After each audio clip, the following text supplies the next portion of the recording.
आदाब दोस्तों, मैं आपके साथ जफर सिद्दीकी। आप देख रहे हैं नेशन ट्रूथ। दोस्तों, जिस तरीके से पूरे देश भर के अंदर एक पार्टी है जिसका नाम AIMIM है, यानी कि ऑल इंडिया मजलिस इत्तेहादुल मुस्लिमीन। ऑल इंडिया मजलिस इत्तेहादुल मुस्लिमीन जो है लगातार तमाम पार्टियों की टारगेट पर रहती है।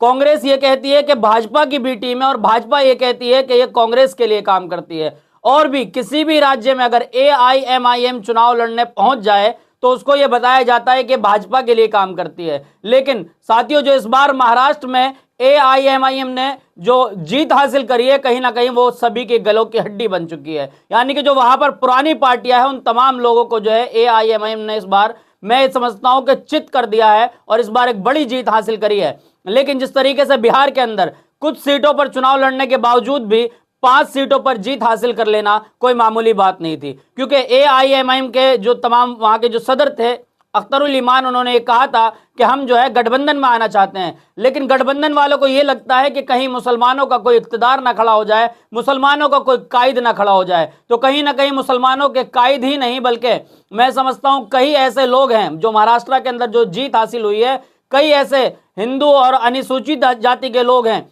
जो SC ST से आते हैं, उन तमाम लोगों को AIMIM ने इस बार जो है टिकट दिया था और उन लोगों ने जीत हासिल करी है। कहीं ना कहीं उन तमाम दलित लोगों में भी जो है खुशी और उल्लास का मौका है कि इस बार ओवैसी की जो जीत है, कहीं ना कहीं उसने तमाम लोगों की नींदें उड़ा दी। साथियों, एक एक करके खबर दिखाने जा रहा हूं, कितनी सीटें आई है, कहां आई है। लेकिन उससे पहले कुछ तस्वीरें दिखाने जा रहा हूं जो लगातार वहां पर खुशी का माहौल है और हरे रंग में जो है पूरा महाराष्ट्र को रंगा जा रहा है। इस पर एक्स पर एक ट्विटर हैंडल है जिनका नाम मिस्टर कूल है। ये बिल्कुल ठंडे रहते हैं, लेकिन उन्होंने जो है अपने एक्स पर लिखा है कि ओवैसी के समर्थन में मुंबई को हरे रंग से रंग दिया गया। @इम्तियाज जलील, थोड़ा रंग अवध के लिए भी बचाए रखो, 2027 करीब है। यह अवध किसका जिक्र है? यह अवध जो जिक्र है किया गया है वो उत्तर प्रदेश का है। उत्तर प्रदेश के लिए थोड़ा रंग बचाने की बात की जा रही है, यानी कि इस बार क्या उत्तर प्रदेश में भी ओवैसी एक बड़ा खेला कर देंगे। असदुद्दीन ओवैसी, जिनको लगातार जो है दूसरी पार्टियों की बी टीम कहा जाता है, इस बार वो A टीम बनकर महाराष्ट्र के अंदर उभरे हैं। यानी कि महाराष्ट्र के अंदर इस बार लोगों ने बता दिया कि नफरत की राजनीति की जरूरत नहीं है। वहीं ना कहीं जिस तरीके से कांग्रेस को भी लोगों ने नकारा है, इससे बेहतर जीत जो है इस बार AIMIM की हुई है। साथियों, वीडियो भी आपको दिखा देता हूं जिसका मैंने जिक्र किया है। वीडियो आप देख लीजिए। देखिए पहले इस वीडियो को, किस तरीके से लोगों के अंदर खुशी और उल्लास का माहौल है। देखिए इस वीडियो।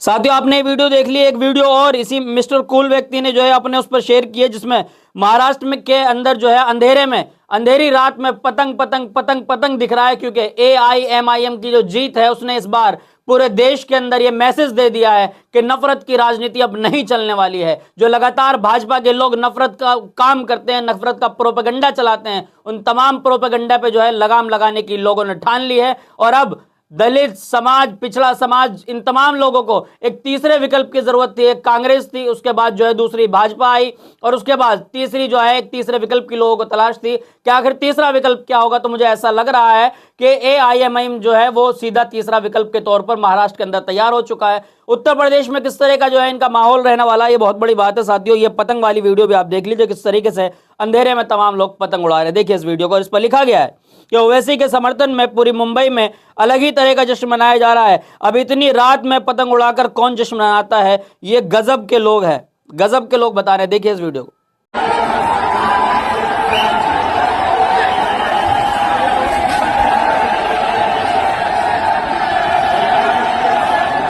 साथियों, असदुद्दीन ओवैसी की जो पार्टी है उसने महाराष्ट्र में किन शहरों में कितनी सीटें हासिल करी है वो मैं आपको लिस्ट बताने जा रहा हूं। ओवैसी की पार्टी AIMIM जिन 13 शहरों की 125 सीटें इन्होंने जीती है, उनका नंबर देख लीजिए कि किस किस सीटों पर जीतें हासिल हुई है। सोलापुर में 8 सीटें जीते हैं, औरंगाबाद में 33, मालेगांव में 20 और मुंबई में 8, नागपुर में 6, अहमदनगर में 2, जालना में 2, ठाणे यानी कि मुंब्रा में 5, नांदेड़ में 15 और चंद्रपुर में 1, धुले में 10, अकोला में 3, अमरवती में 12, कुल 125 सीट जीतकर ओवैसी साहब की पार्टी AIMIM ने महाराष्ट्र के शहरों में अपनी मजबूती उपस्थिति दर्ज कराई है। और वो औरंगाबाद वाले @इम्तियाज जलील साहब की 32 भी सही सलामत है, ये लोग कह रहे हैं।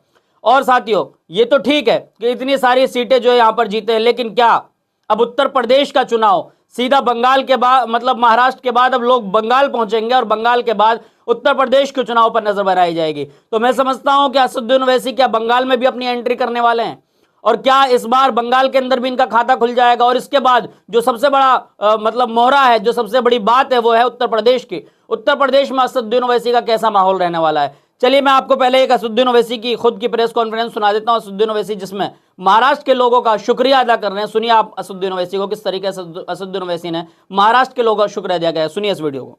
महाराष्ट्र में मजलिस-ए-इत्तेहादुल मुस्लिमीन पार्टी के 125 कॉरपोरेटर्स कामयाब हुए।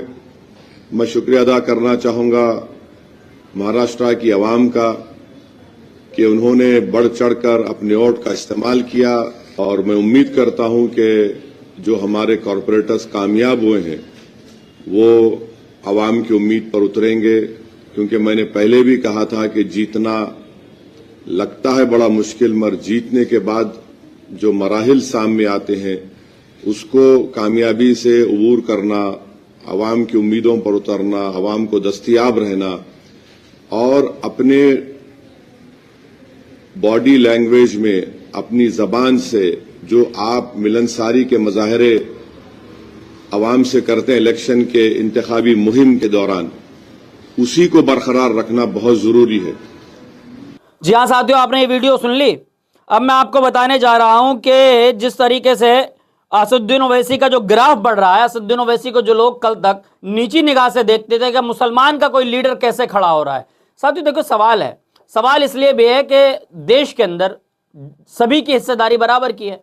देश के अंदर कानून भी सबके लिए एक जैसा है। देश के संविधान ने सभी को बराबर का हक दिया है। लेकिन आखिर मुसलमान का कोई भी लीडर अगर वो आगे बढ़ने की कोशिश करता है, अपनी पार्टी बनाता है या फाइट करता है कि भैया मुसलमान की भी कोई क़यादत होनी चाहिए, मुसलमान का भी कोई लीडर होना चाहिए, तो आखिर उसके पीछे तमाम पार्टियां क्यों लग जाती है। उत्तर प्रदेश के अंदर अखिलेश यादव की पार्टी जो है वो ये नहीं चाहती कि असदुद्दीन ओवैसी जो है उत्तर प्रदेश के अंदर चुनाव लड़े, क्योंकि मुल्ला मुलायम का नारा जो पहले से दिया जाता है, इस वजह से समाजवादी का ग्राफ वहां पर घट जाएगा। इसलिए असदुद्दीन ओवैसी की उत्तर प्रदेश में एंट्री होना नहीं देना चाहते हैं अखिलेश यादव और उनकी तमाम पार्टी के लोग, यानी कि समाजवादी के लोग। इसी तरीके से बिहार के अंदर आरजेडी यानी कोई लालू यादव की जो पार्टी है, राष्ट्रीय जनता दल, उन्होंने जो है वहां पर उनको गठबंधन में नहीं लिया, लेकिन उनका खमियाजा भुगतना पड़ा। इतनी बुरी हार हुई जितनी उन्होंने कल्पना भी नहीं करी थी। तो उत्तर प्रदेश के अंदर अब पूर्व सांसद एसटी हसन ने, ये साथियों मैं थोड़ी पुरानी खबर बता रहा हूं, जब बिहार के अंदर जीत हुई, पूर्व सांसद एसटी हसन ने क्या मांग की थी, मैं आपको एबीपी न्यूज की वेबसाइट की खबर बताने जा रहा हूं।